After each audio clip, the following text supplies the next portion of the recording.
di TikTok saya Bang, itu baru semalam itu sudah 1,5 juta Bang. Makanya saya juga nonton itu. Pak Jokowi jadi percaya oleh Prabowo. Makanya di podcast saya itu Bang, bukan di podcast ya, di TikTok saya itu saya menyampaikan gitu ya, bahwa sesungguhnya memangnya beliau tuh arah nggak tahu ya, bisa saja beliau di endorse oleh Pak Jokowi, disupport oleh Gibran ke Prabowo gitu.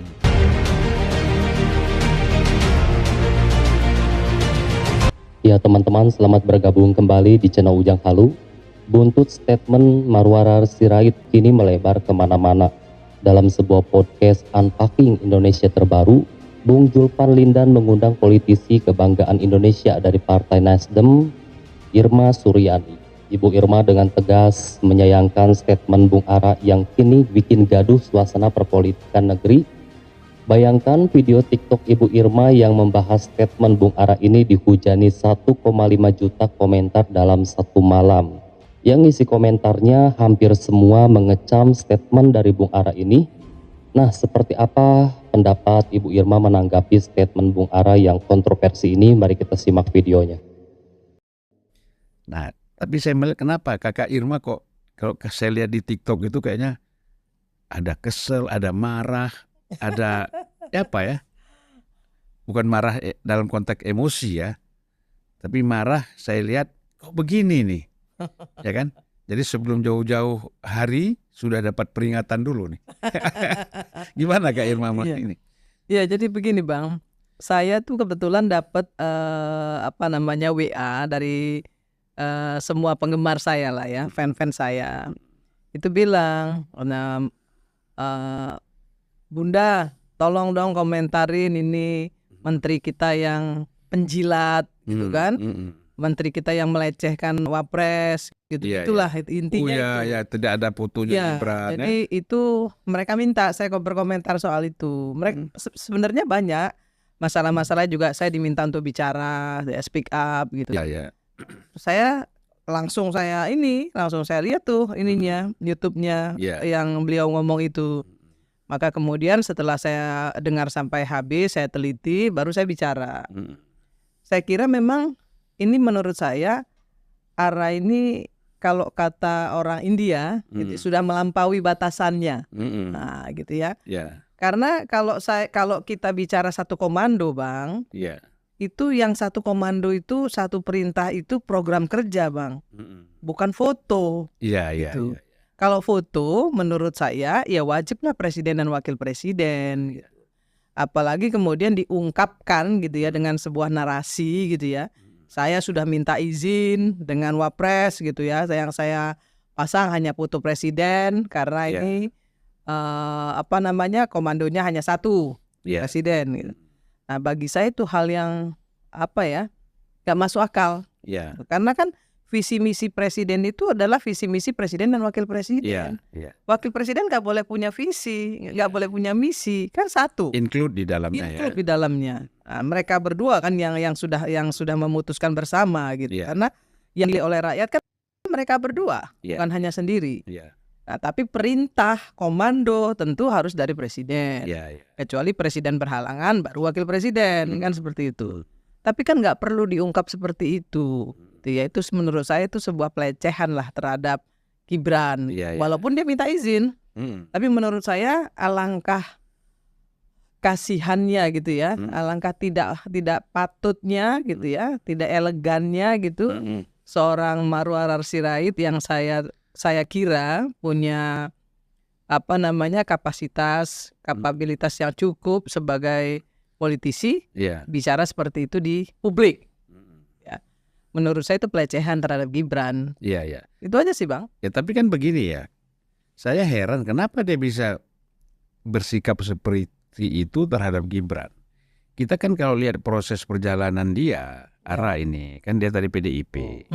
Kemudian karena di PDIP seperti tidak mendapat perhatian, lalu lompat ke Jokowi.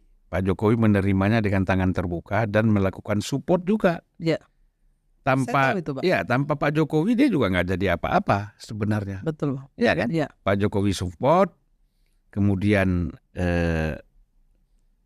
karena itu dia menjadi dipercaya juga oleh Prabowo.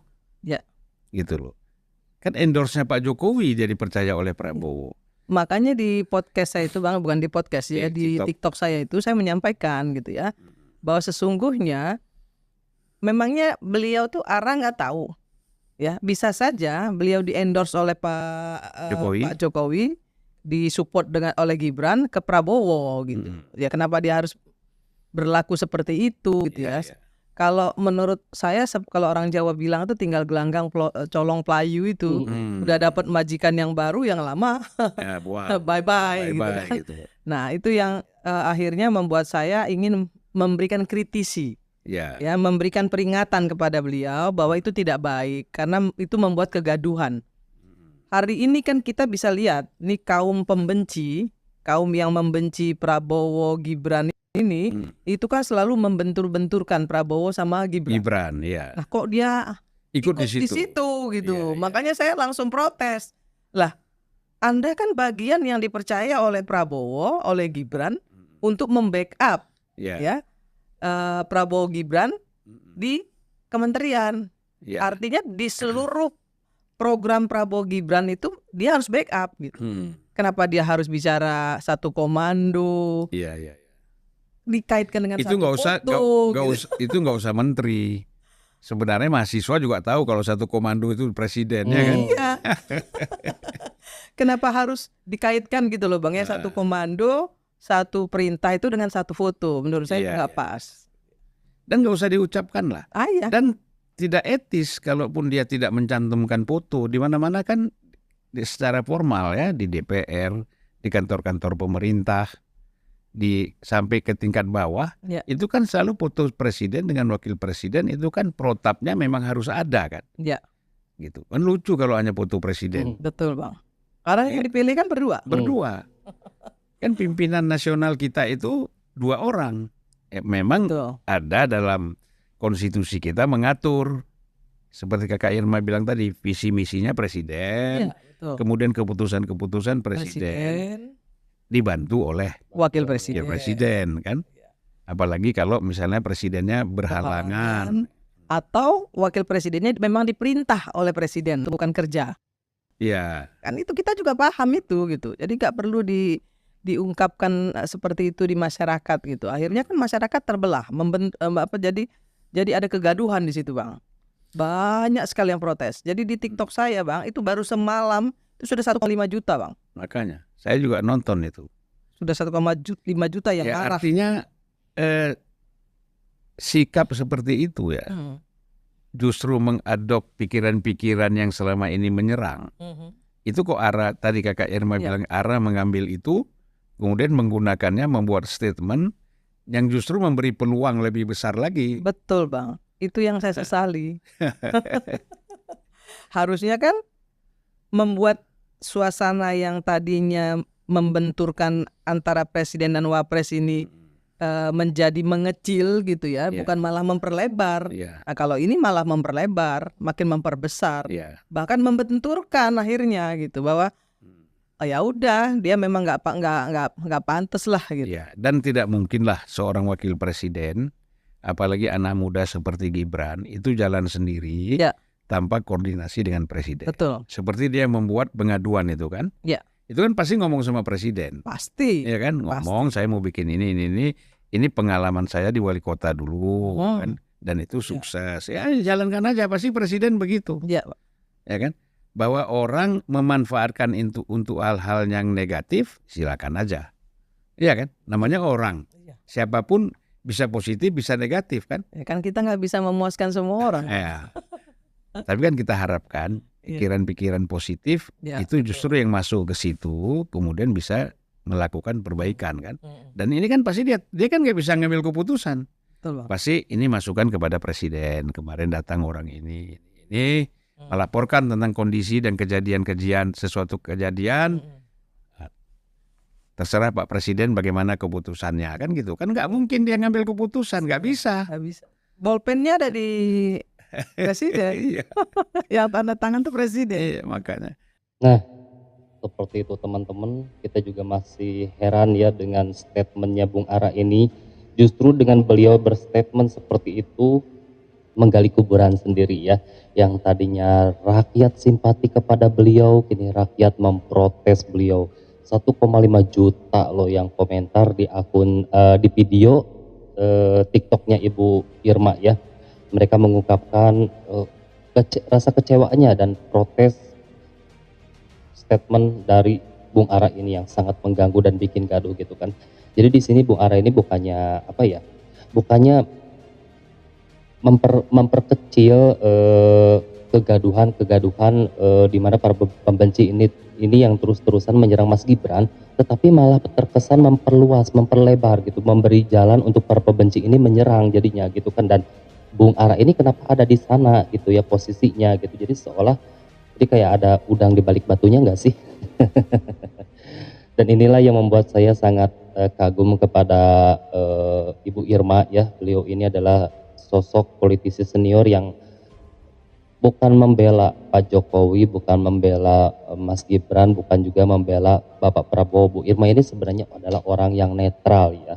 Orang yang netral yang benar-benar membela atau apa ya, menyuarakan sesuatu yang memang benar dan menyalahkan sesuatu yang memang salah gitu. Jadi kita di sini bisa melihat bagaimana seorang Irma Suryani ini mengungkapkan kekecewaannya kepada Bung Ara yang seharusnya tidak berstatement seperti itu. Meskipun Mas Gibran ini lebih muda dari beliau, tetapi statusnya atau kedudukannya adalah wakil presiden yang harus dihormati dong secara individu gitu ya. Harus dihormati gitu. Statement seperti itu sangat apa ya, tidak etis dan tidak layak untuk dia sampaikan di publik ya. Itu terkesan sangat melecehkan sekali. Jadi kata-katanya ini yang satu komando itu jadi kayak Mas Gibran ini dikesampingkan gitu ya, kayak ban serep lah gitu yang tidak ada artinya gitu, hanya sebagai peran hiasan saja di situ gitu sebagai wakil presiden. Tentu ini memicu apa ya, amarah netizen khususnya para pendukungnya Mas Gibran yang mereka merasa sakit hati dan tidak terima karena Bapak Prabowo juga belum tentu menjadi presiden apabila wakilnya bukan Mas Gibran ya. Karena banyak yang memilih pun karena adanya Mas Gibran. Nah, mungkin sekian video kali ini teman-teman. Apabila teman-teman juga ingin menambahkan, silakan tinggalkan pendapat kalian di kolom komentar. Ujang ucapan terima kasih kepada kalian yang sudah menyimak. Sampai jumpa lagi di next video.